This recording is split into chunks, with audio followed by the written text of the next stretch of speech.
When my son passed away, my daughter-in-law turned me into a homeless old woman. But instead of begging on the streets, I had another plan, one she would never see coming. My dear viewers, stay with me and see exactly what I did next. Tell me, where are you listening to my story from? And don't forget to subscribe and like the video to support me. It was New Year's Eve. Fireworks painted the sky while the street outside echoed with laughter and cheers. Inside my house, there was only one sound left to remember that night: the heavy slam of the front door. My daughter-in-law Juliet had just thrown my suitcase onto the porch and shouted that the house belonged to her husband Holden, and since he was dead, I no longer had the right to stay. Two men I had never seen before stepped out from the hallway. They grabbed my arms without a word and dragged me down the frozen steps. The snow beneath my feet was slick, and I could feel the burn of cold metal when my suitcase hit the ground beside me. I stood there in my wool coat breath forming small clouds in the air, staring at the door as Juliet locked it from the inside. The sound of that lock was louder than the fireworks above. That house was the last gift my son ever gave me. 2 months before the accident, he had signed the papers with my name next to his, saying that I deserved a place that would always be safe and mine. But Juliet never accepted that idea. From the moment her husband missing, she moved through the house like it had belonged to her all along, removing his photographs, silencing his favorite music, and now erasing me too. She looked down from the window, her voice sharp and cold. "If you want to cry for your son, go cry in the park," she said. "Do not pollute my house with your tears." I wanted to answer, to tell her that greed makes people blind, that Holden would have been ashamed to see her now, but I didn't. Words were useless against a heart that had already turned to stone. I picked up the picture frame that had fallen from my coat pocket. Holden's smile under the glass seemed almost alive under the reflection of fireworks. My fingers trembled, but not from the cold. I walked away slowly, the snow crunching beneath my boots, my breath steady. The night around me was bright with celebration, but I felt nothing except the quiet clarity that comes before a storm. They thought they had thrown me away. They had no idea what kind of woman they had just pushed into the snow. I live in a small house on the quiet edge of Columbus, Ohio. It is not much to others, but to me, it holds a lifetime. The creak of the wooden floorboards, the faint scent of lavender from the front garden, the soft hum of the rocking chair, where my late husband used to read the newspaper every morning. I became a widow at 58. After his passing, I quit my part-time accounting job at the local grocery store and decided to retire early. The silence that filled the house after that was heavy, but I learned to live with it one small routine at a time. I paid my taxes on time, fixed the leaky roof myself, and kept the flowers alive no matter how harsh the winter got. It made me feel capable, even when the world thought women my age should give up and depend on others. My son Holden was the light that kept my life warm. He was the kind of man who always spoke gently, even when tired. Ambitious, but never arrogant. When he graduated and started his own logistics company, I watched him bloom with pride and worry at the same time. He used to call me late at night after long meetings, his voice soft and tired. "Mom, I just want to make you proud," he would say. I'd tell him he already had, that he didn't need to buy me anything, but he'd always laugh and promise that one day I'd have a house overlooking the lake just like I dreamed of. I still remember that promise as if it were yesterday. It was a small thing he said, but I knew he meant it. He never broke a promise to me. Even when he got married and his life became busier, he still called, still sent flowers on my birthday, still came home for Thanksgiving. His wife Juliet was different from us. Stylish, outspoken, always chasing something bigger. I tried to be patient, to give her space to believe that my son had chosen well. Life after my husband passed was quiet, but steady. I took comfort in simple routines, trimming the lavender baking bread on Sundays, listening to the same old radio show. I had no idea that peace could shatter so quickly. Sometimes I think back to those calm mornings and realize they were the silence before a storm. Back then, I still believed that love and decency were enough to hold a family together. I had no idea that soon I would be forced to fight for the very home my son once promised would always be mine. Holden was only 35, yet he had built an empire from the dust beneath his own feet. Pierce Innovations began in the cramped space of his old garage, a place that once smelled of engine oil and cheap coffee. From that modest start, he created a company that now supplied renewable energy equipment to the entire state. I still remember the day the contract was announced. He had called me, his voice trembling with excitement, saying, "Mom, we did it." I laughed through tears that night. My son had become the man his father once dreamed he would be. He was a self-made entrepreneur, proud, but never arrogant. The newspapers called him a visionary. Magazines printed his picture under glossy headlines about clean technology and the future of energy. He lived in a penthouse overlooking the city skyline, but I knew he still carried the small-town manners I had taught him. Every Sunday, he called to ask if I needed anything fixed around the house, as if success had not changed him at all. Still behind his charm and discipline, I worried about how much he gave to his work. 16 hours a day at the office, endless meetings, business trips that blurred into one another. There were times I would call at night, and he would sound exhausted, yet cheerful, assuring me he was fine. But I could hear the loneliness in his voice, that quiet space success never fills. It was around that time that Juliet Lancaster appeared. She was a marketing strategist with an MBA, young, ambitious, and confident in every room she entered. From what Holden told me, she was full of ideas, bold enough to challenge him, and quick to praise his vision. She admired him, or at least that was what she wanted him to believe. When he mentioned her name, there was a warmth in his tone that I hadn't heard in years. I tried to be happy for him. Every mother wants to see her child find companionship, especially one who has carried so much weight alone. But success attracts more than admiration. It invites envy, opportunism, and shadows that hide behind smiles. I had heard the whispers even before Holden brought Juliet home. People from his company mentioned she was spending too much time in his office, that their meetings stretched late into the night, that she spoke of him as if she already owned a piece of his success. I brushed the rumors aside. My son was smart, grounded, and kind. I told myself he would never fall for anyone who saw him only as a stepping stone. Now looking back, I realize that even the sharpest minds can be blinded by affection. And sometimes the most dangerous trap doesn't come from an enemy.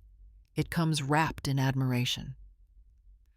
The night of the company's year-end celebration was supposed to be a moment of pride for Holden. Pierce Innovations had just secured another state contract, and everyone toasted to the success he had built from nothing. Among the crowd, Juliet stood out, elegant dress, perfect smile, glass of wine in hand. She raised her glass toward him and said that the company owed everything to his vision. The gesture seemed innocent, affectionate even. What no one noticed was that the moment was captured by a small camera on the corner wall, the one the office used for security. That recording would later tell a story far darker than a simple celebration. Holden remembered little after that toast. He told me later that the last thing he saw was Juliet's eyes glinting under the lights before everything faded into blur. The next morning, he woke up in her apartment with a headache and a feeling of shame he couldn't explain. She was sitting by the window, wrapped in a silk robe, pretending to be calm. He said he didn't remember what happened, and she only smiled sadly and said that some things were better left unsaid. Weeks passed before she called him again, her voice trembling. She said she was pregnant. Holden froze. He tried to reason with her to suggest a medical test to be sure, but Juliet broke into tears and accused him of doubting her honor. Then came the threat: if he dared to push for a test, she would tell the press everything about the drunken night in her apartment. She knew how fragile reputation was in his line of work. A single scandal could destroy years of effort. When Holden came to me, he was pale and shaken. I told him to wait to confirm everything with medical proof. But before we could act, Juliet had already turned the story into a public romance. She showed up at his office with ultrasound pictures, smiling in front of the employees, saying that Holden had proposed for the sake of their baby.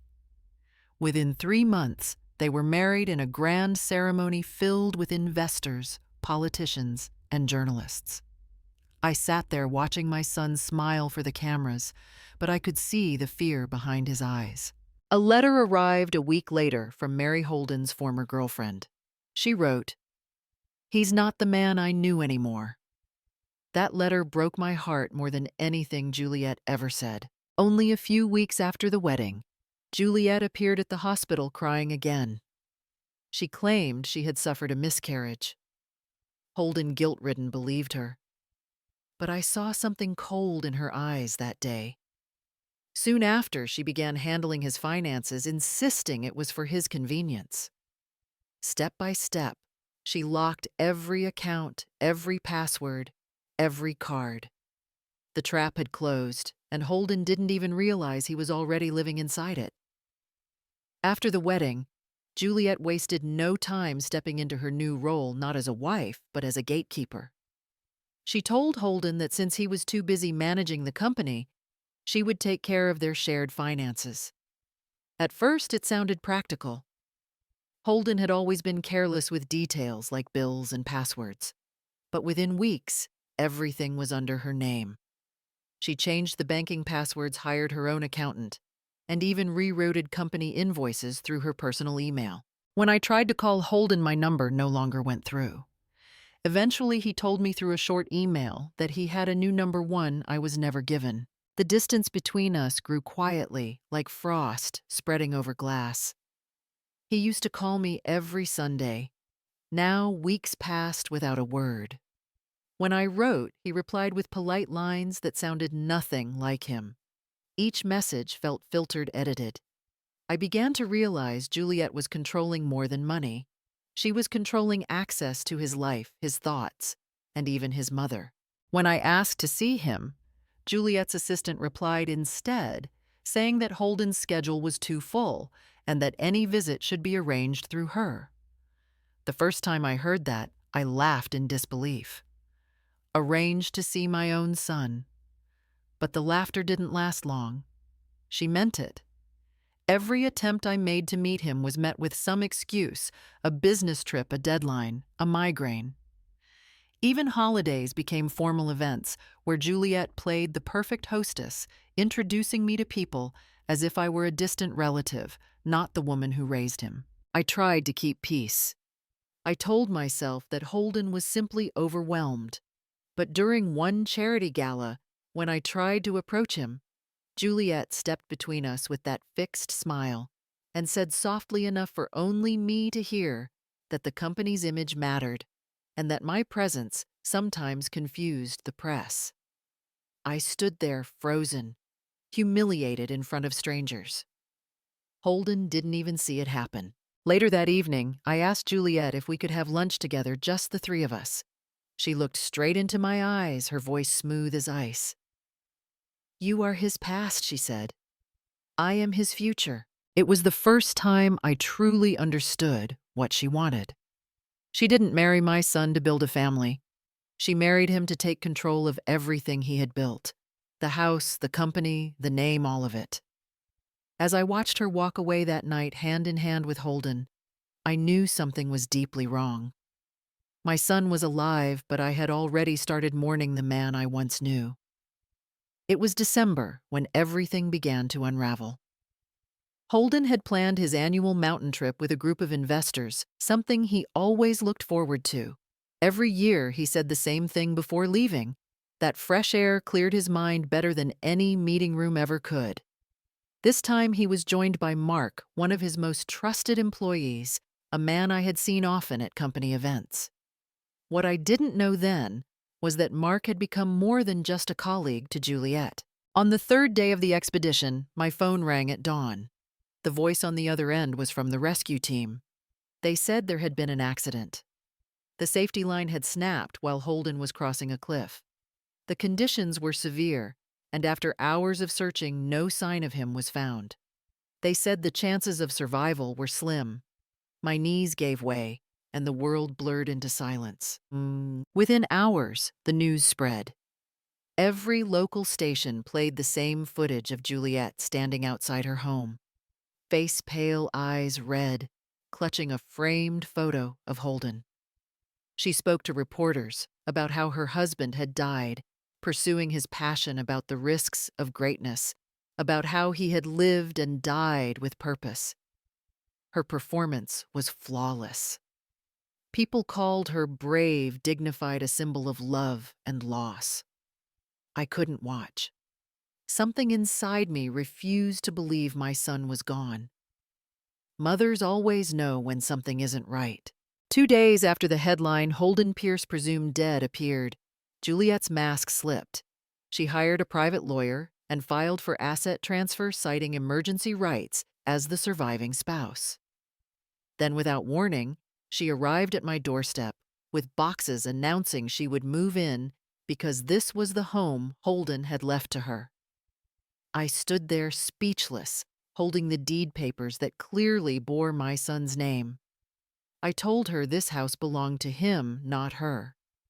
She smiled coldly and produced a document, a supposed power of attorney, signed by Holden before his trip.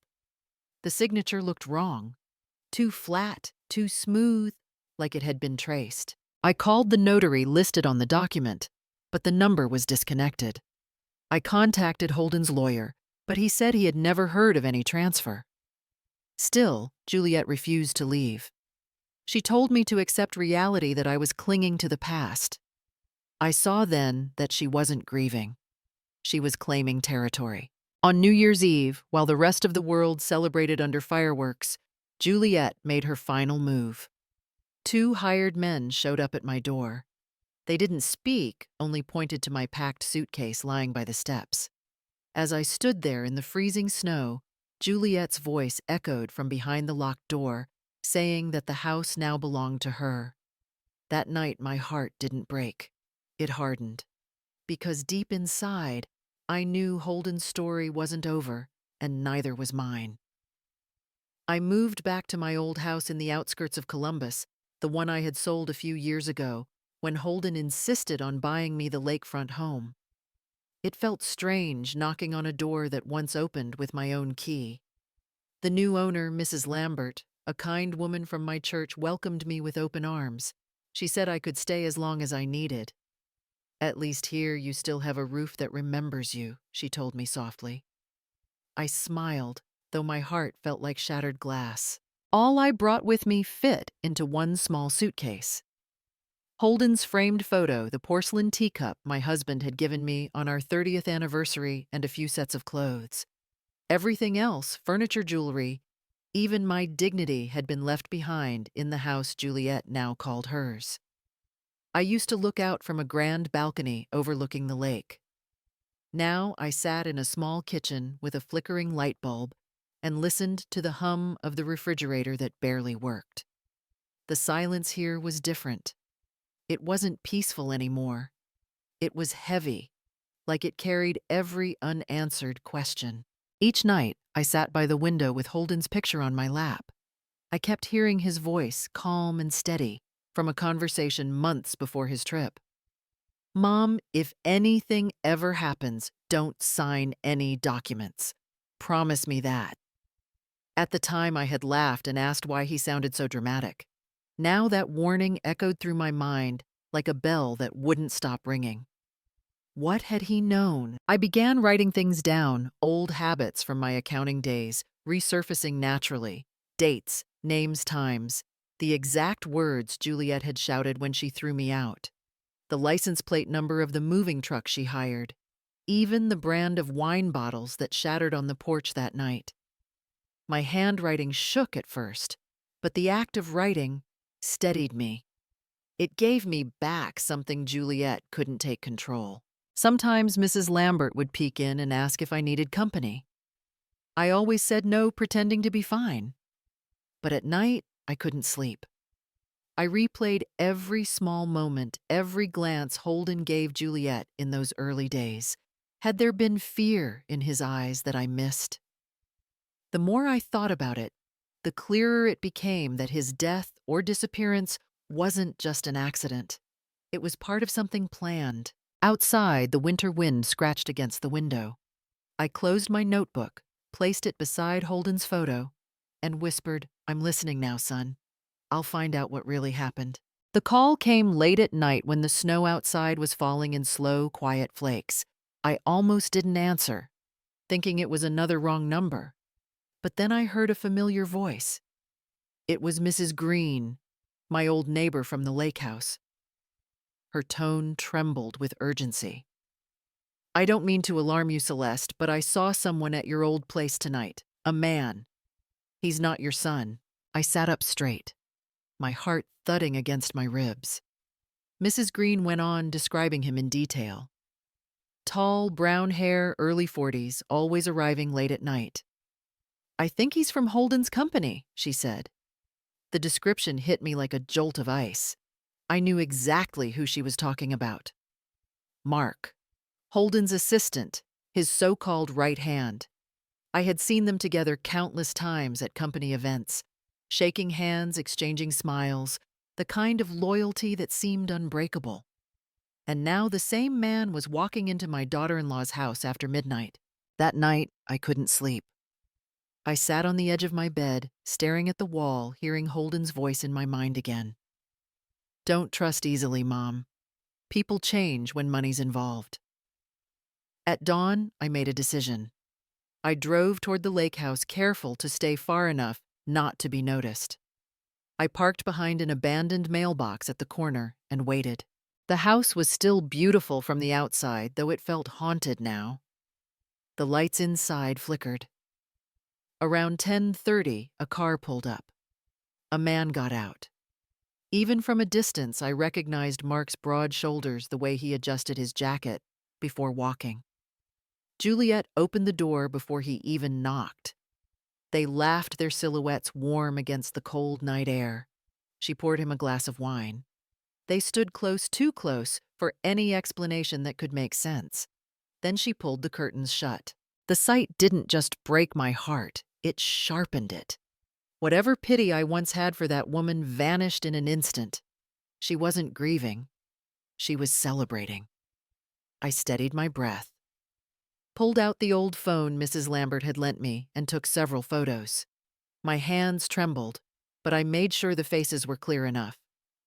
Evidence doesn't need words, I told myself. It just needs truth. Back at the small house, I transferred the photos and typed a short message to the lawyer. Holden once trusted Elias Maddox. He had told me before that suspicion wasn't enough. The law needed proof. I attached the pictures and wrote, "You said I needed evidence. I'll give you more than that." Then I hit send and stared at the screen. For the first time in months, I didn't feel powerless. I felt ready. I opened the small steel safe that had been sitting untouched in the corner of my old house. Inside were folders I hadn't looked at in years, tax papers, insurance documents, and legal files that Holden had once asked me to keep, just in case. My hands trembled as I sorted through them, the paper edges dry and brittle. Then I found it, the original house purchase contract. Holden's name printed clearly at the top, notarized at the Franklin County Recorder's Office, sealed with the official blue stamp. Seeing that document felt like hearing his voice again, proof that the home he bought had always belonged to him. But the file Juliet had submitted to the court told a different story. In her version, there was a new document, a legal authorization claiming Holden had transferred ownership of the property to her before his trip. The signature looked almost perfect, but a mother knows her child's handwriting. Holden's letters always leaned slightly to the right. His capital H had a sharp crossbar. On this paper, the strokes were flat, almost mechanical. My heart sank. It was forged. I took the papers to Elias Maddox Holden's former lawyer, and now the only person I could trust.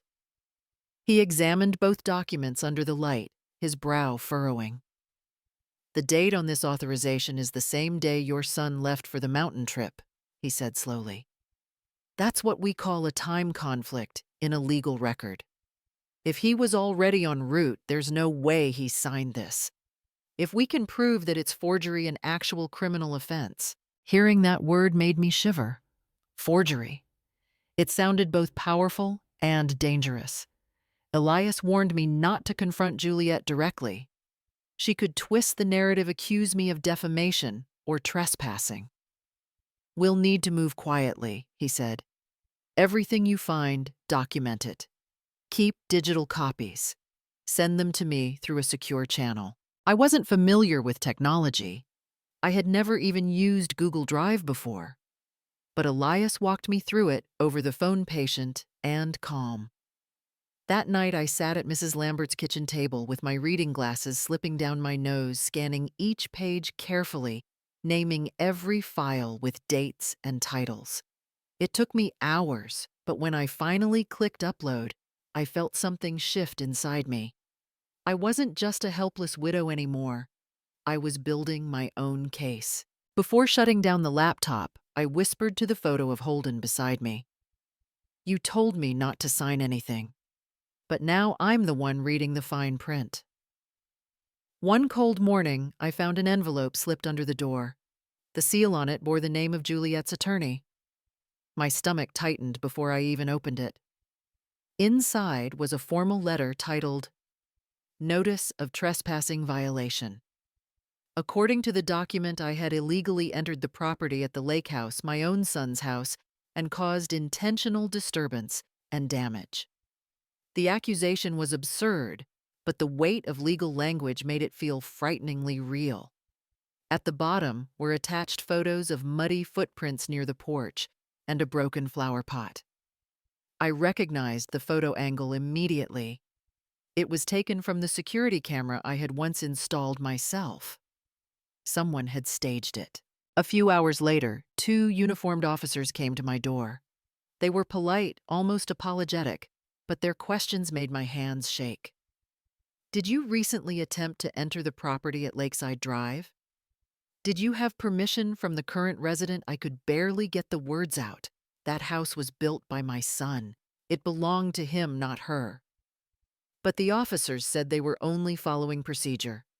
I showed them my identification and asked for time to consult my lawyer. I called Elias immediately. He listened quietly, then sighed. "She's building a legal record, Celeste.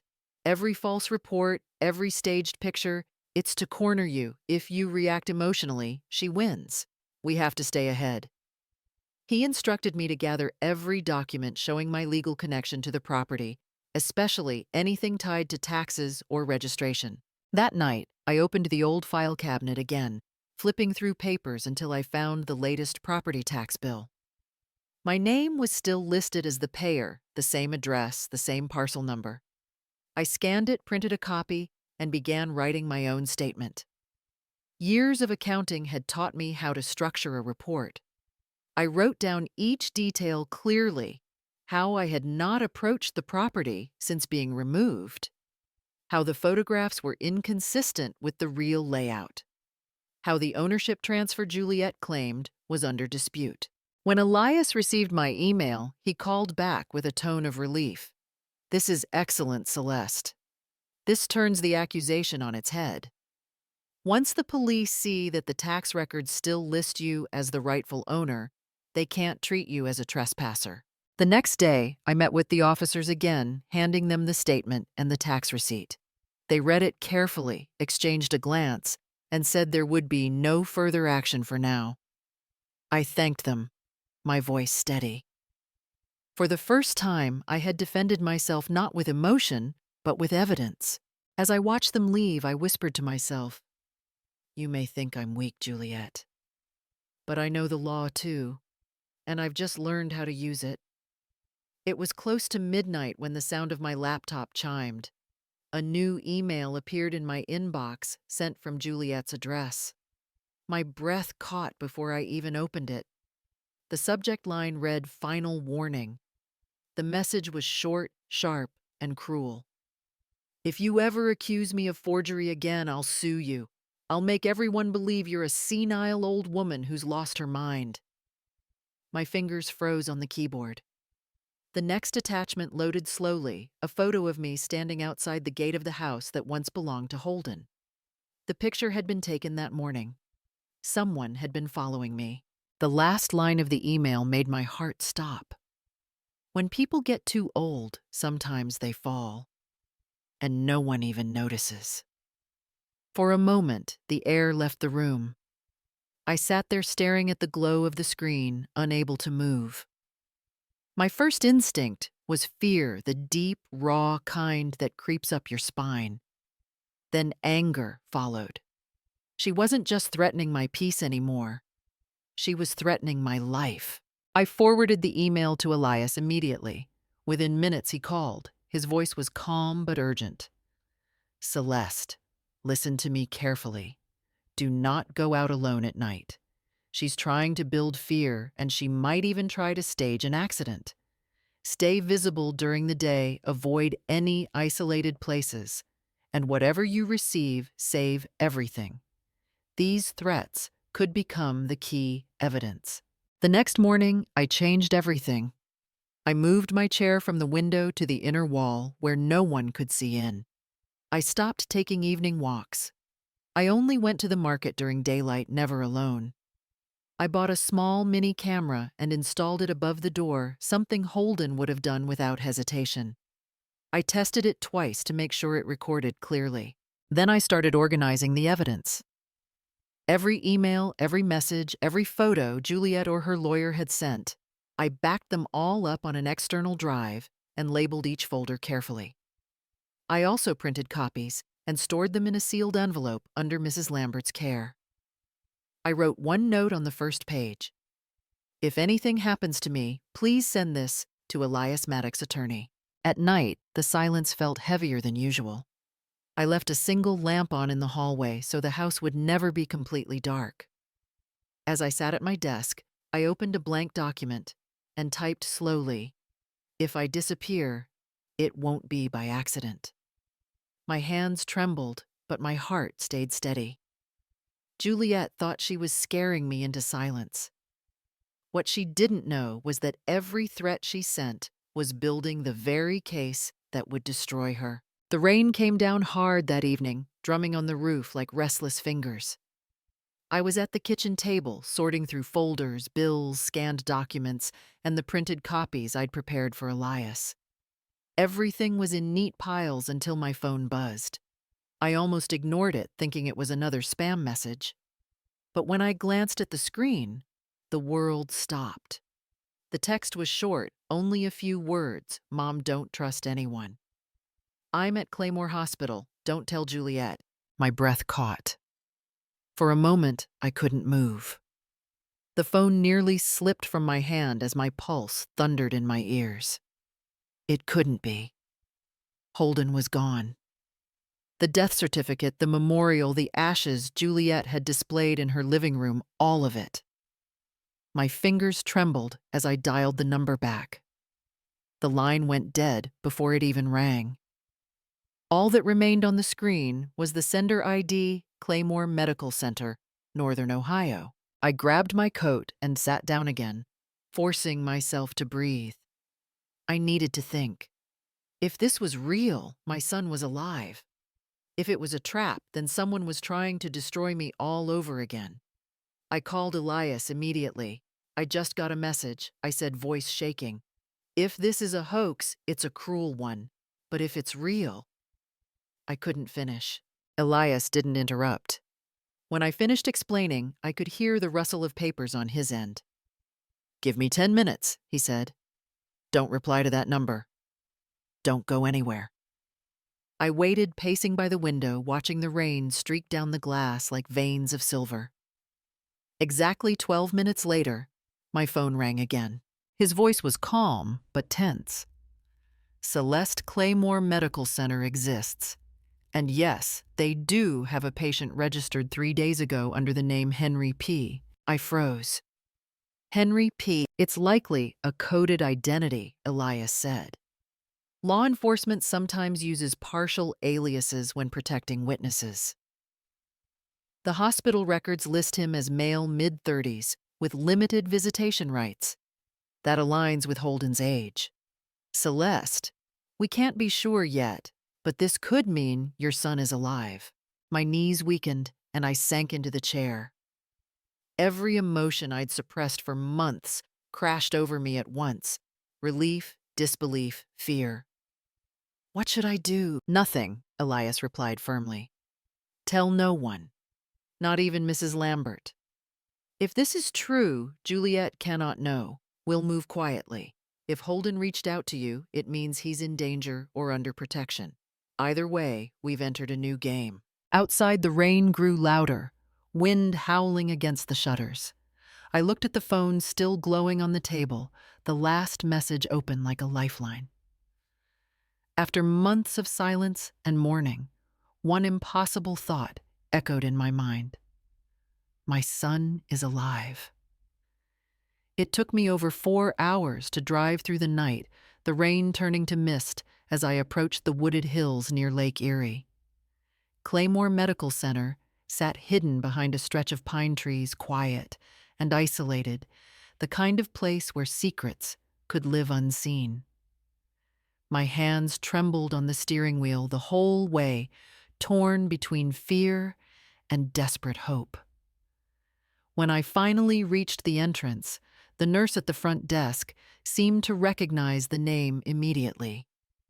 He's been waiting for you, she said softly, leading me down a dim hallway that smelled faintly of antiseptic and rain.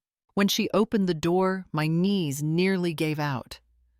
Holden sat propped up on the bed, his left arm wrapped in layers of white bandages, face pale as paper. But his eyes, those clear, determined eyes, were alive. For a long moment, neither of us spoke. Then in a hoarse whisper, he said, "I'm not dead, Mom." But they tried to make sure I was.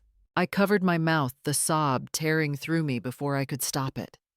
I reached for his hand, feeling the warmth of his skin, proof that he was real. "Oh my God, Holden," they said. But he squeezed my hand weakly and interrupted. "Don't cry. I need you calm, more than ever." He began to speak, his voice low but steady, each word carrying the weight of survival. On the morning of the climb, he'd noticed something strange about his safety harness. The rope felt different too, light, too brittle.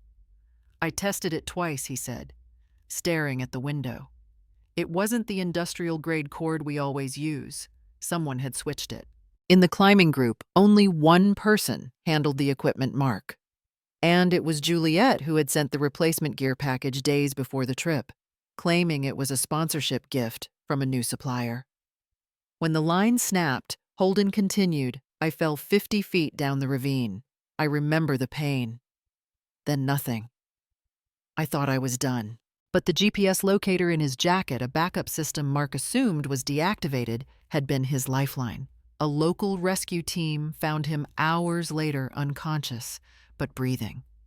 When he woke up, the paramedics quietly told him that the sheriff's office suspected foul play, possibly an attempted murder with financial intent. The rescuers agreed to keep his survival confidential until further investigation. "I've been here since then," he said, breathing shallowly, "under a protected identity. They called me Henry Pierce. It's safer that way for now." I couldn't stop crying. I wanted to hold him to take him home, but I understood the danger. Someone wanted him erased. And if they knew he was alive, they would come again. Holden looked at me, his eyes unwavering despite the bruises. "Mom," he said, "we can't trust anyone but Elias, not even the police. They need me dead for the money. but we're going to end this together." Holden's voice was low but steady, the kind of calm that only comes from surviving something unthinkable. He sat up a little, grimacing as the movement pulled at the bandages on his arm. "Mom," he said quietly, "Juliet and Mark wanted me dead. That way, every share I owned in Pierce Innovations would transfer to her automatically." I felt the air leave my lungs. He continued, each word sharp as glass. "Juliet told the company board that I had written an emergency will before the mountain trip. In that document, she was supposedly named as my successor with full authority to manage my assets if anything happened to me." His mouth twisted into a bitter smile. "Of course the will never existed." "But Mark made it real," I whispered. Holden nodded. He was the company's data verification officer. He had access to our entire digital system, contracts, ID scans, encrypted signatures. He didn't need to forge paper, he forged code. It took him minutes to make a fake digital signature that matched mine perfectly. They uploaded the document to the company's secure server right where the real ones used to be. I covered my mouth as he spoke. My son's life, his years of work reduced to a stolen password and a lie. Holden reached for the small laptop on the bedside table, turned it around, and showed me a screenshot. It was an email chain between Mark and Juliet, written weeks before the accident. My blood ran cold as I read it. "Once he falls, I'll delay the rescue call for a few hours. Then we just have to announce the disappearance." The next message was worse. "Delete all transaction data from the company cloud. I'll take care of his mother after." My hand shook so badly that the image blurred. "Take care of his mother," I whispered. The words echoed in my head like a curse. They weren't just trying to erase Holden. They were planning to erase me too. Holden took my hand, his grip weak but determined. They wanted everything he said: the company, the money, the properties, even the legacy Dad built. But most of all, they wanted us gone so no one could question them. He paused, his breath shallow. "Juliet already accessed the investment accounts through Mark's authorization codes. They've been selling off Pierce Innovations shares, funneling money into private holdings overseas. Elias is tracing them, but if they realize I'm alive, they'll vanish before we can stop them." I sat there numb, the truth crashing over me like icy water. For months, I had mourned my son, and all along his murder had been planned with spreadsheets and email chains. Holden's eyes were filled with pain, but also resolve. "They didn't finish what they started," he said quietly. "And now, Mom, we're going to make sure they never can." Elias arrived just past midnight, his coat still dripping from the rain. I was waiting in Holden's room, standing by the window, my hands clasped so tightly that my knuckles turned white. When the door opened and I saw Elias's familiar face, I felt both relief and dread. Holden sat propped up in bed, his bandaged arm resting across his lap. He looked weak, but the fire in his eyes told me he was already planning something. Elias spoke in a low, serious tone. "Mrs. Pierce, I've reviewed all the documents, the forged will, the altered financial records, and the report from the rescue team. If this holds, we're dealing with conspiracy to commit fraud and attempted homicide." His words sent a chill through me, but Holden only nodded. "Then we use it," my son said. "But first they need to believe I'm still dead. When they feel safe, that's when they'll make mistakes." I stared at him, hardly able to breathe.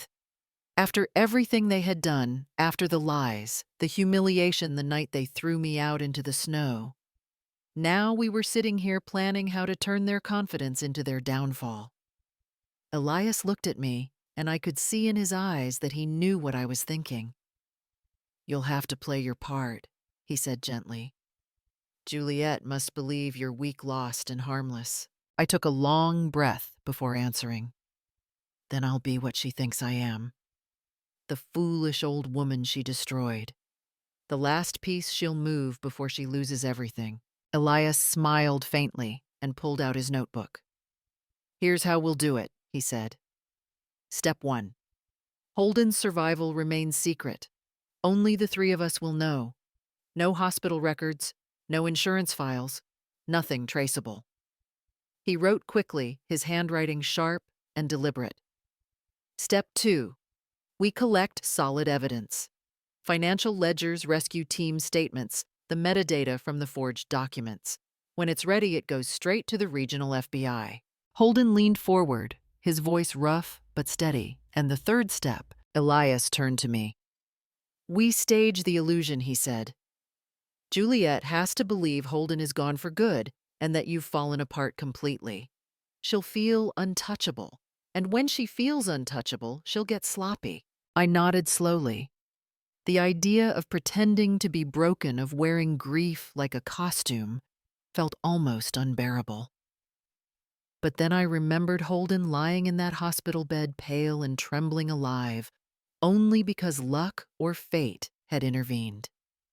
I owed him more than fear. I'll do it, I said. If I have to act like a fool to end this, then so be it. Elias closed his notebook and looked at me with quiet respect.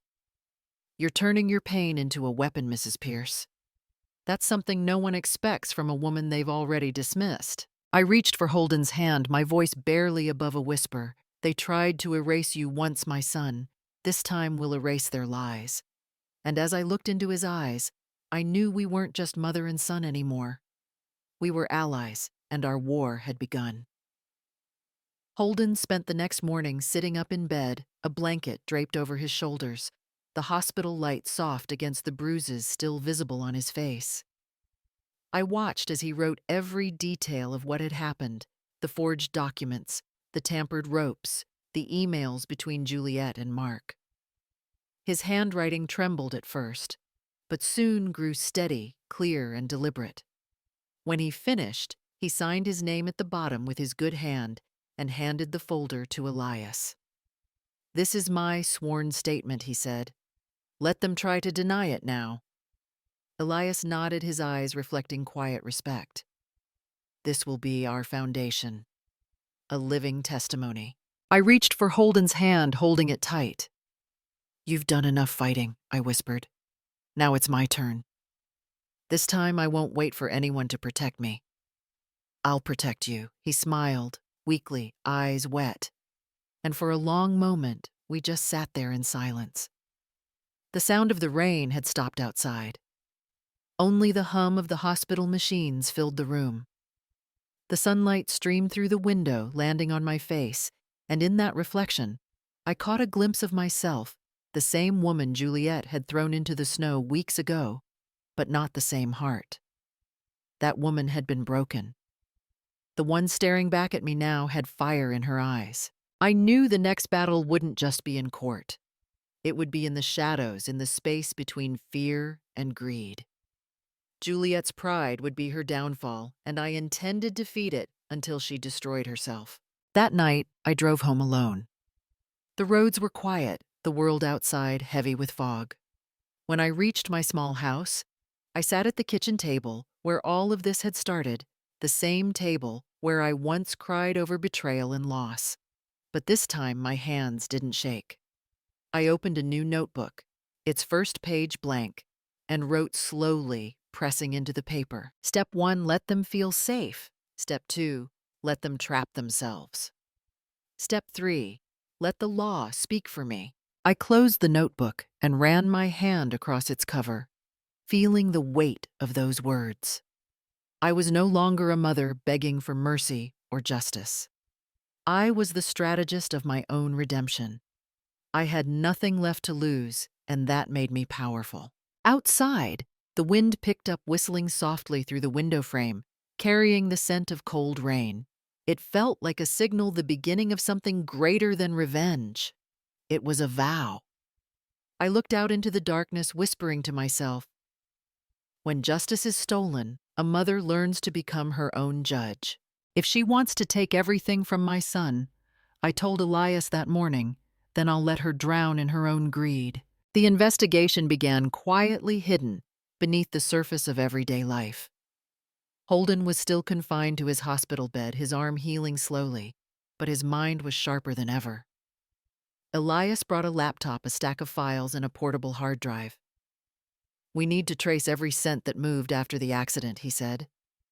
"Greed always leaves fingerprints." For hours, the three of us sat in that dim hospital room, the sound of the rain outside merging with the steady tapping of keys.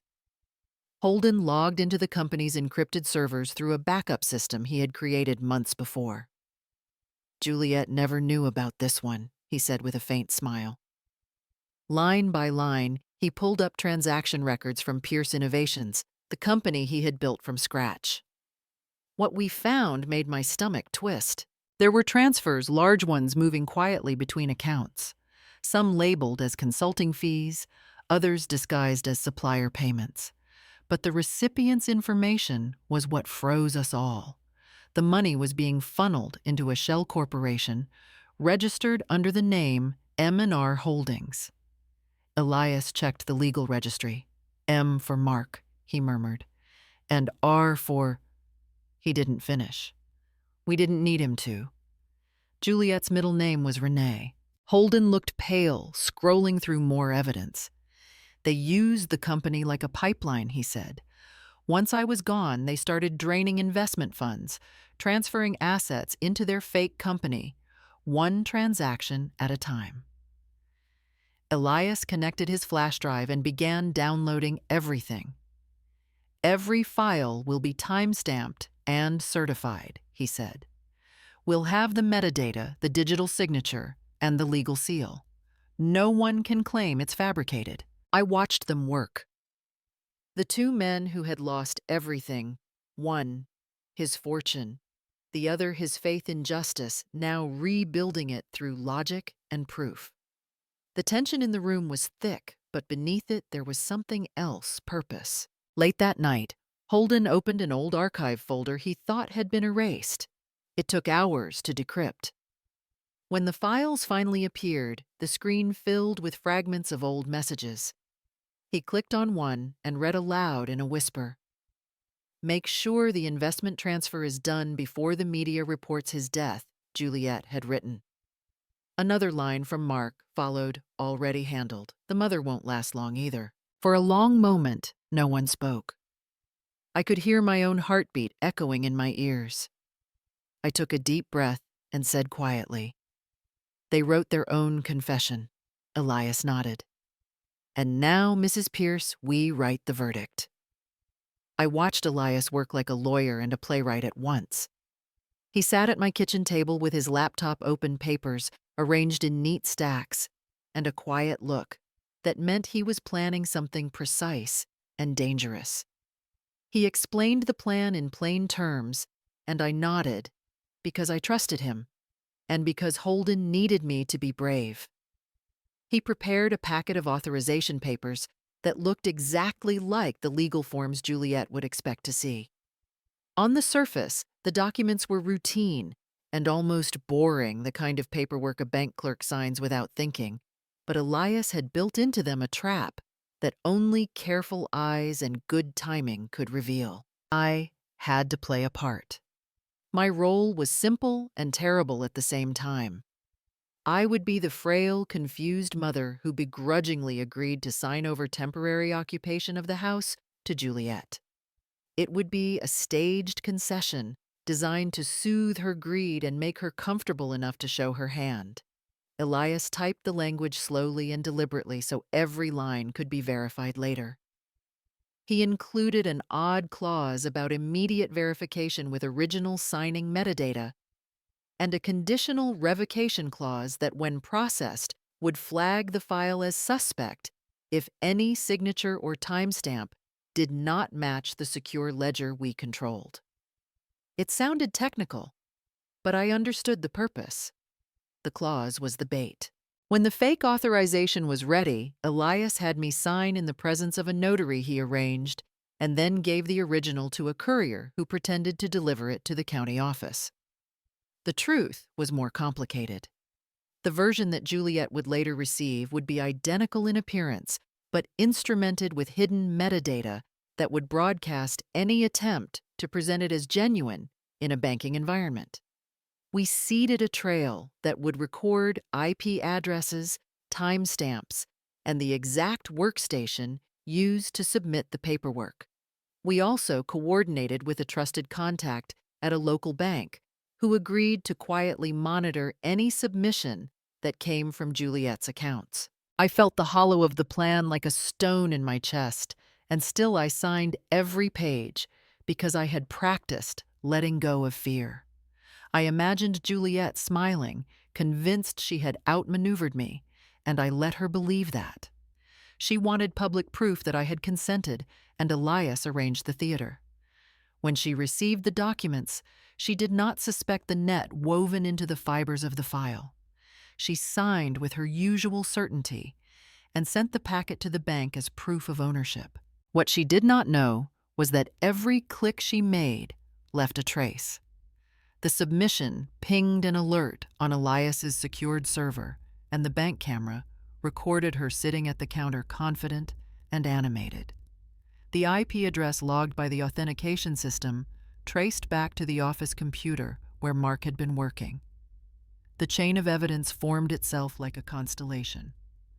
I kept my face calm as we watched the data stream, in my heart beating like a drum, but inside, I felt a bank of cold fire. This was the moment the trap would begin to snap shut. I bought the smallest camera I could find and hid it inside an old picture frame on my living room mantel. It felt absurd the first time I did it, sliding the tiny lens into the hollow back like a thief of light. But necessity makes even modest acts feel like courage. I told myself I was merely protecting what remained of my son. I set the recorder to motion detection and left the frame where Holden used to keep a photo of us at the lake. Every time I passed that mantel, my fingers brushed the wood as if to reassure myself that something true still sat behind the glass. I had to wait. For days, the house remained ordinary in its silence. I kept up appearances.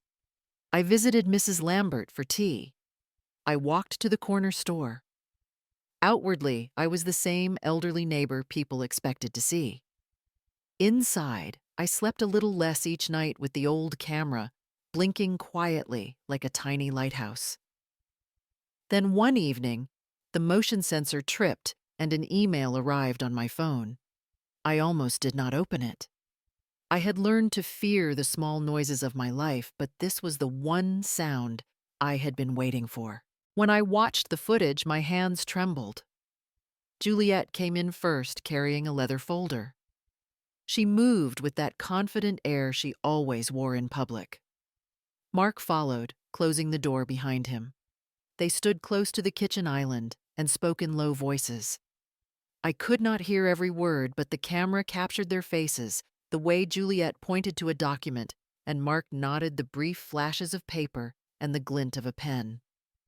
At one point, Juliet tapped the folder as if to remind him of timing, and Mark reached into his pocket and showed a phone screen. Then they laughed, a short sound that made my skin feel cold. The rest is all in the recording.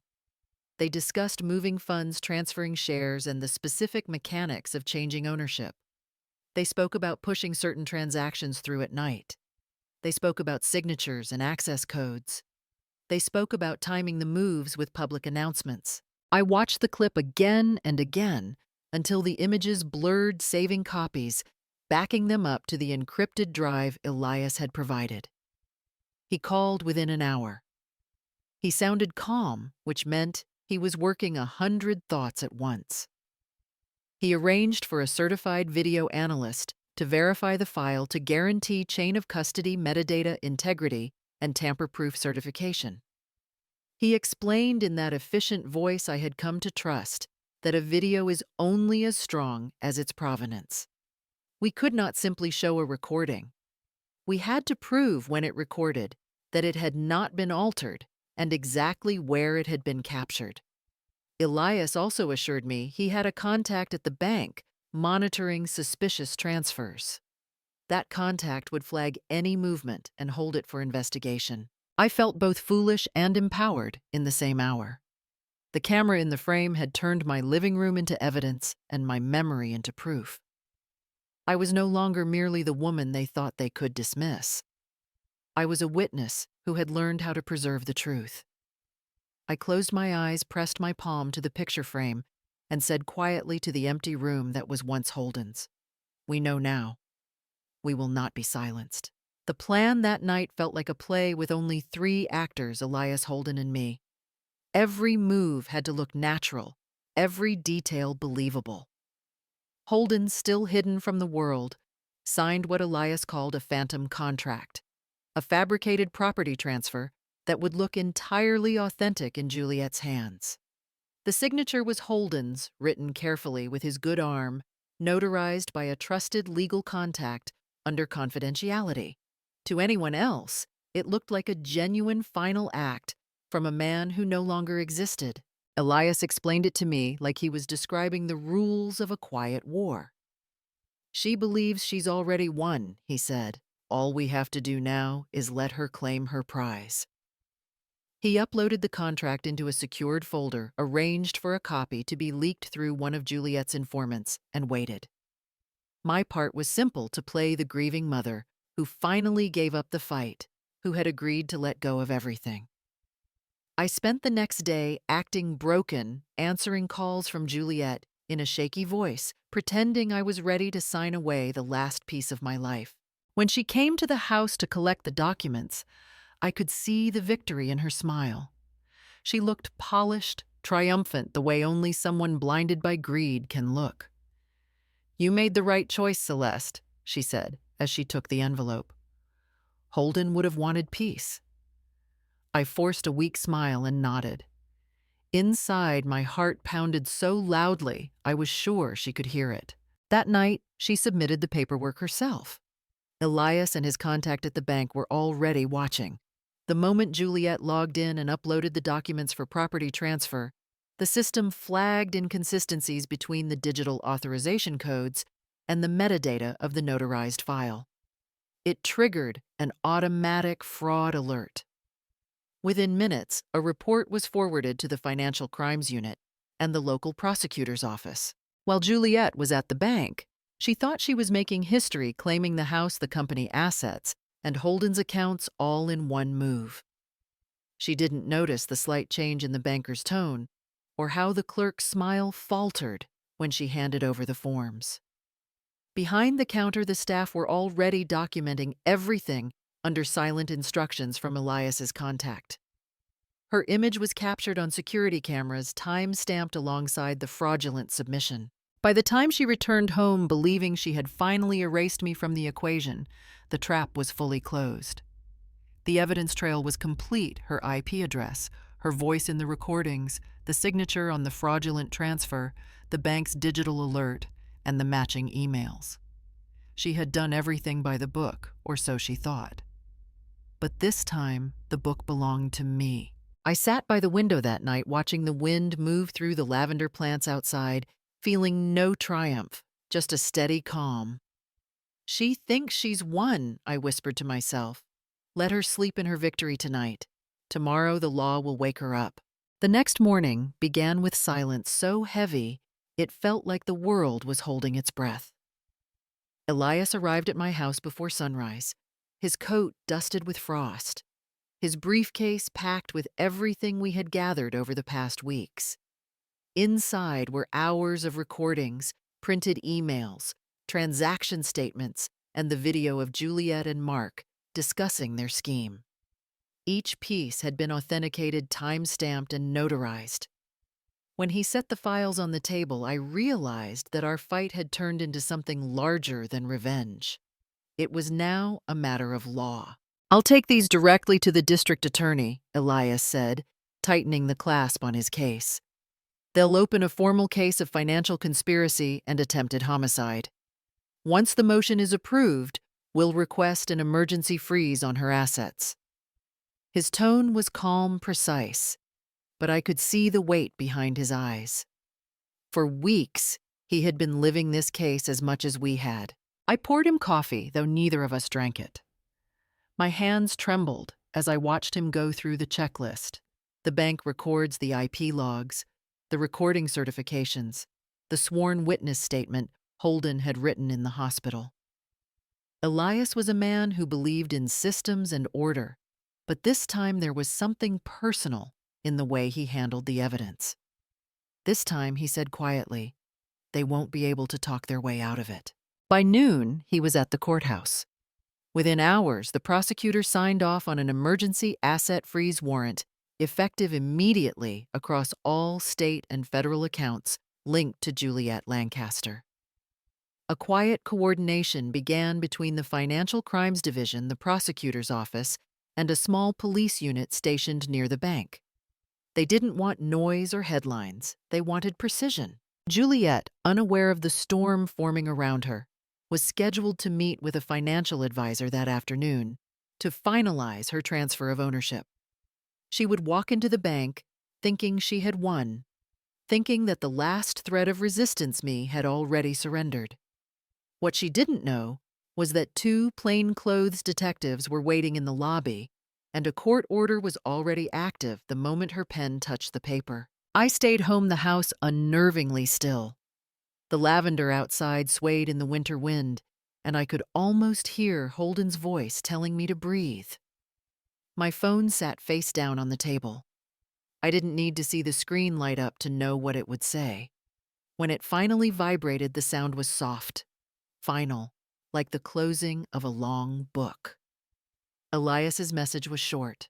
"It's done. The warrant is active. They have her." I exhaled slowly, feeling something deeper than satisfaction.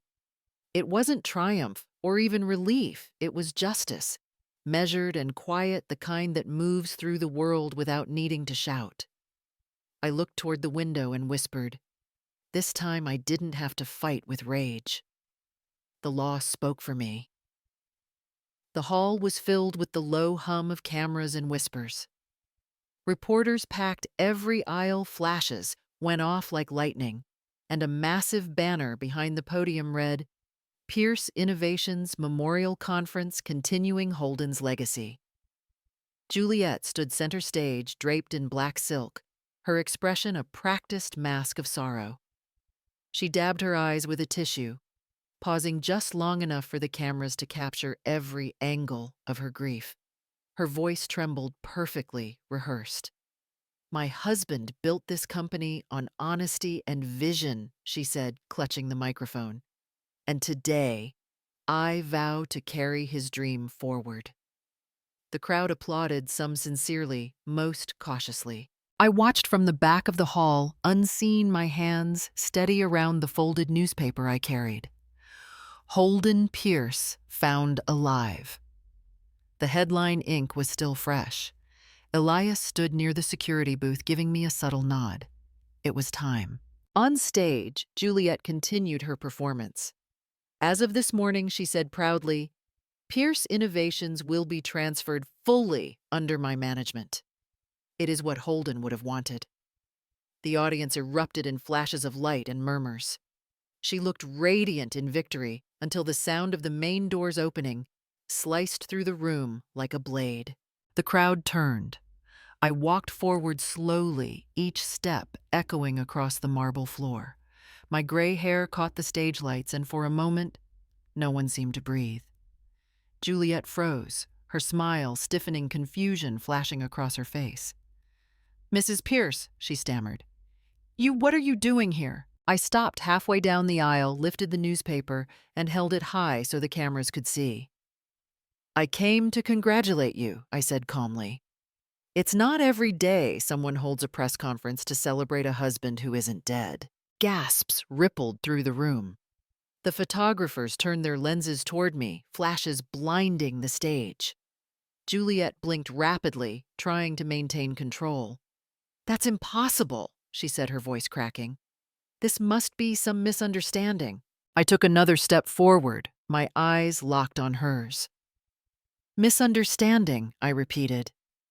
"Then perhaps you can explain why the Cleveland Herald just printed this headline. Or maybe the police can, since they're waiting outside." My voice was steady, louder now. You thought I was powerless because my hair is gray, because I'm old, because you mistook patience for weakness. But you were wrong. Juliet's lips parted, no words coming out. Behind her, I saw a familiar figure appear in the doorway. Holden alive, standing beside two detectives. The crowd erupted in chaos, reporters shouting, cameras flashing, investors gasping. Juliet staggered back, one hand clutching the podium as if it could save her. I stepped closer, my voice cutting through the noise. You said you wanted to carry on my son's legacy. Good. You can start by telling the truth under oath. The room exploded in light and sound. Police officers stepped onto the stage. Juliet's mask finally cracked. She looked at me, her face pale, trembling, and I met her eyes one last time and said quietly, "Justice doesn't fade with age." The room erupted in chaos. For a moment, it was as if time split in two, one part frozen around Juliet's face, the other spinning wildly as the world realized what was happening. She stood motionless at the podium, her mouth slightly open, her fingers gripping the microphone so tightly, her knuckles turned white. The enormous headline glared back at her from the newspaper I held aloft. Holden Pierce found alive. The color drained from her face, her painted lips trembling as every flashbulb in the room fired like lightning. Reporters leapt from their seats, cameras clicking in rapid succession, microphones thrust toward her face. Voices overlapped, urgent and sharp. "Mrs. Lancaster, did you know your husband was alive when you organized this memorial? Were you aware that he might return? Why announce ownership transfer today?" Their questions sliced through the air like sirens. Juliet tried to compose herself, her face stiff with panic. She forced a smile, though her hands shook uncontrollably. I don't know what this is," she stammered, voice trembling. "It must be a misunderstanding. Someone must have made a mistake." "Of course I didn't know." Her laugh came out brittle, echoing awkwardly against the marble walls. This can't be true." But the crowd didn't buy it. The flashes intensified, a wall of light pressing closer. Investors whispered to one another, employees exchanged stunned looks. A few gasped when they spotted Elias Maddox stepping into the room. He was flanked by two uniformed officers, each moving with quiet authority. Juliet saw them too, and the forced smile on her face collapsed instantly. Elias walked to the front, his briefcase in hand, his tone composed but firm. "Ms. Juliet Lancaster," he said clearly, his voice carrying across the hall. "This morning, the Court of Franklin County issued a warrant for your arrest on charges of financial fraud, forgery, and attempted murder." The microphones caught every word. Murmurs rippled through the crowd like waves against glass. Juliet stumbled back from the podium, her hand flying to her chest. "What? No, this is insane," she cried, looking wildly between Elias and the police. "You can't do this. I'm his wife. This is my company." Elias didn't flinch. He opened a folder and raised the official document. "Here is the court order signed and verified. You've been under investigation for months, Ms. Lancaster. Everything you've done, from the falsified power of attorney to the forged will, has been documented. It's over." The two officers stepped forward, their voices calm but firm. "Juliet Lancaster, you are under arrest." The words seemed to echo forever. Cameras rolled, recording every tremor of her expression, the panic, the disbelief, the collapse of her performance. I stood at the edge of the crowd, my heart steady, watching the woman who had once called me mother crumble beneath the weight of her lies. Around us, the noise rose into a storm of voices, but I felt only stillness. After months of silence, justice had finally spoken, and it was loud enough for the whole world to hear. Elias pressed a button on the remote, and the massive projector screen behind the podium flickered to life. The room fell completely silent. No clicks, no murmurs, not even the hum of the cameras. On the screen appeared footage from the small camera hidden in my living room. The image was grainy, but clear enough to reveal Juliet and Mark sitting across from each other, a half-empty wine bottle between them. Their voices echoed through the hall, amplified by the speakers. Juliet's tone was calm, calculating. "Once that rope snaps, it's over," she said. "Everything will be ours, the company, the house, even his name." A gasp rippled across the audience. I saw reporters covering their mouths, investors leaning forward, employees staring in horror. The sound of Juliet's laughter filled the air again, cruel and certain. The evidence was undeniable. This was no edited clip, no rumor, no smear campaign. It was her voice, her words, her confession. Elias paused the video and looked toward the crowd.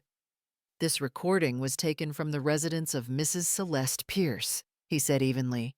"It was verified and time-stamped by forensic technicians at the Franklin County Police Department." For a few seconds, there was only the sound of breathing. Then a low murmur began spreading like fire. "She planned his death," someone whispered. Another voice said louder this time. "She killed her husband for money." The comment carried into a microphone broadcasting live across every news feed and network covering the event. Juliet stood frozen on stage, her face ghost white.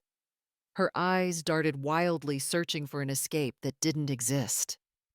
The entire room now stared at her as if she were some monstrous thing. Even the security guards hesitated not out of mercy, but disbelief. The facade she'd built, the widow's black dress, the trembling speeches, the crocodile tears, all disintegrated under the light of truth. And then, as if the universe itself had been waiting for that moment, the doors at the back of the hall opened. The noise died instantly. Every head turned. Holden walked in his arms, still bandaged, his face pale but steady. He looked like a man who had clawed his way back from the edge of death and won. Juliet's knees gave out and she sank to the floor. "No," she gasped. You're alive." Holden stopped just short of the stage, his voice cold and sharp as glass. "Yes," he said. "And the one who set the trap wasn't you. This time it was my mother, the woman you thought you could destroy." Gasps echoed again, louder this time. Cameras zoomed in, capturing every second. Holden turned to face the journalists and the investors, his gaze unwavering. "Remember this face," he said. "It belongs to someone who chose greed over human life." The flashes erupted like a storm. Juliet buried her face in her hands as officers closed in. And as I watched from the side of the hall, I felt no triumph, only peace. Justice at last had walked into the room on its own 2 feet. The scene unfolded in slow motion, though everything happened within minutes. The 2 police officers stepped forward, calm and deliberate, while Elias stood slightly to the side, his expression unreadable. Juliet stumbled backward as the officers reached her, their voices steady. "Juliet Lancaster, you are under arrest for financial fraud, forgery, and attempted murder. You have the right to remain silent. Anything you say can and will be used against you in a court of law." Her face twisted in disbelief. No, this isn't happening," she screamed, struggling as the cuffs clicked around her wrists. The metallic sound echoed through the hall, sharp and final. Dozens of cameras flashed at once, catching her tear-streaked face as her mascara ran in dark streaks down her cheeks. Her designer black dress clung to her as she trembled, still trying to speak over the officers' voices. "You don't understand. I did this for us, for the company," she cried. But the microphones caught only fragments of her panic, swallowed by the storm of reporters shouting questions. At the edge of the stage, Mark tried to slip away through a side door, but 2 more officers intercepted him. His face went pale as they grabbed his arm. "Mark Benson, you are under arrest for aiding and abetting fraud, conspiracy, and embezzlement of company funds." He didn't protest. His shoulders slumped and the fight drained from him instantly. The sight of him being led away beside Juliet completed the image two architects of greed undone by their own arrogance. The hall buzzed like a hive. Flashes from cameras lit every angle. The hum of live stream broadcasts filled the air. Some employees covered their mouths in shock. Others simply watched in silence. The reporters murmured as the reality sank in. This wasn't a scandal. It was a reckoning. Juliet's sobs grew louder as she was escorted toward the exit, her voice breaking. "I can explain. Please just listen." But no one moved to help her. The investors she once charmed avoided her gaze. The employees she had humiliated turned their faces away. In that moment, she was completely alone. I stood quietly near the center aisle, hands folded, watching the woman who had taken everything from me unravel before the world. Yet inside, I felt no rush of triumph, only the calm of something that had finally come full circle. When the cameras turned toward me, microphones hovering close, I spoke softly, but clearly, each word measured. "You thought I was weak because my hair is gray," I said, my voice echoing through the hall. "But I was only silent so that justice could speak at the right time." For a long second, no one moved. Then one by one, people began to applaud, not out of celebration but respect. The officers led Juliet and Mark away, their footsteps fading down the corridor. The last thing I saw before the doors closed was Juliet looking back at me with empty eyes, as if realizing too late that the woman she'd underestimated had just destroyed her, not with anger, but with truth. Karma didn't come with noise or fire. It came quietly through courtrooms and headlines, through signatures and testimonies. Within a week, Juliet Lancaster was officially charged with attempted murder and financial fraud. Every news station in Ohio carried the story. The once celebrated visionary widow was now the face of greed and betrayal. Her frozen smile from the old press photos was replayed again and again on TV screens next to the words, "The widow who lied." Mark, cornered and terrified, confessed everything. In exchange for a reduced sentence, he testified that Juliet had orchestrated the plan from the start. The forged documents, the fake will, even the tampered climbing rope. His words were precise, cold, and fatal to her defense. With every statement he gave, the last traces of Juliet's facade collapsed. Her lawyers tried to argue emotional distress, but it didn't matter anymore. The world had already decided who she was. The court froze. Her accounts seized the properties she'd stolen and returned every asset to Holden and the rightful company trust. The lavish penthouse she flaunted on social media went up for auction. The jewelry, the cars, the designer dresses, gone within days. Her name, once whispered with envy, became a cautionary tale told in business schools and morning talk shows. Holden, still recovering in the hospital, released a statement through Elias. It was short but powerful. No one has the right to use love as a mask for cruelty. Some wounds don't bleed on the outside, but they still destroy lives. I choose to heal through truth, not vengeance. The message went viral, shared by thousands, and it became a quiet anthem for people who had suffered betrayal behind closed doors. Juliet, meanwhile, sat alone in her cell, stripped of everything she had used to define herself. Her reflection in the cold metal mirror showed a woman unrecognizable even to her own pride. Cameras no longer followed her. Friends no longer answered. And the world she once controlled moved on without her. When the final verdict came, I didn't attend the hearing. I didn't need to. Justice doesn't always need an audience. I simply stayed home, brewed a cup of tea, and watched the sunlight crawl across my living room floor. Outside, the lavender I had planted last spring had begun to bloom again. I stood at the doorway, hung the old wooden sign back on its hook. It read, "Home is where the truth stays." For the first time in months, the house felt whole again. I whispered to myself, karma doesn't miss its target. And I believed it. Winter settled over Columbus like a gentle hush, wrapping the city in quiet snow. Holden had come home, moving slowly but steadily through his recovery.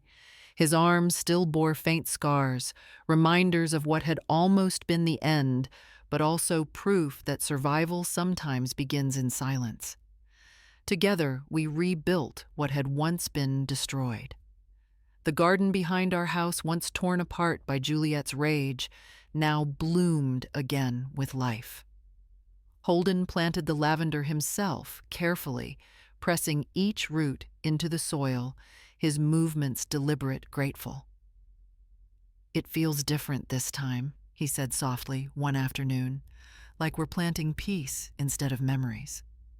I just smiled and handed him another seedling. Days passed quietly. There were no reporters now, no cameras, no noise, just the slow rhythm of healing. Sometimes we'd sit by the window with tea, watching snowflakes fall against the glass. The world had finally stopped demanding explanations. Justice had already done its work. It didn't need applause. One morning, a small envelope arrived in the mail. The handwriting on the front was elegant, familiar. Holden opened it, hesitated for a moment, then handed it to me. Inside was a card from Mary, the woman he once loved and lost. "I'm glad you're alive," it read. "Live in a way that honors the incredible woman who raised you." Holden didn't speak, but I saw the tears gather in his eyes. He folded the card carefully and tucked it into his wallet. That night, I sat at my writing desk, the lamplight spilling across the open pages of my old journal. I wrote slowly, letting each word find its weight. Revenge isn't about destroying others. It's about reclaiming the truth that was stolen from you. I paused reading the sentence twice, realizing how much I had changed. There was a time when anger had been my only weapon. Now truth was enough. Outside, the snow fell thicker. The world glowed faintly beneath the streetlights. I closed the journal and looked out across the yard. The lavender stems were still visible beneath the frost, strong and unbroken. "Karma never rushes," I whispered, "but it always arrives right on time." Holden joined me by the window, his hand warm over mine. Neither of us said anything more. Justice had already returned quietly, exactly when it needed to. If you've ever been betrayed, don't stay silent. Tell your story, because truth always finds its way home.